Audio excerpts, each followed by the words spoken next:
各位朋友大家好，歡迎收睇漁文慢煮。今集我哋一齊整高營養價值嘅三文魚啦。睇返我上集嘅短片去學整杏仁曲奇。首先準備2塊三文魚柳，將佢切粒，然後加入1湯匙嘅 oregano， 中文係牛至，再嚟加入半茶匙嘅 smoked paprika， 中文係煙燻嘅紅辣椒粉，跟住加1茶匙嘅洋葱粉，同埋1茶匙嘅蒜頭粉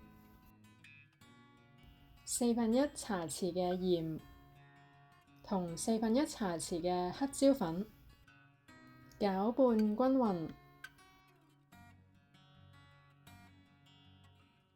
用保鮮紙包起，等佢入味15分鐘。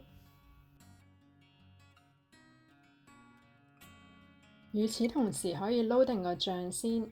首先加入2湯匙嘅 mayo， 即係蛋黃醬。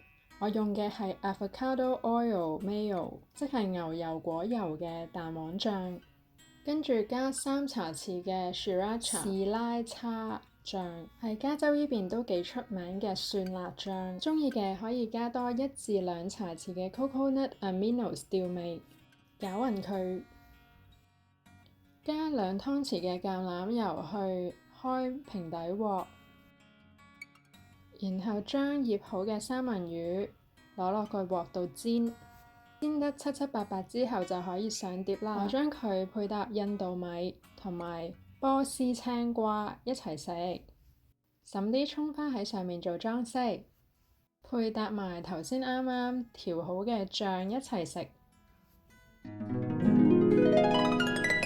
哇，係咪睇到都流晒口水呢？香料配搭起三文魚嘅陣陣魚香，有豐富嘅 Omega 3，對心臟、腦部同埋免疫力都有好大嘅營養價值。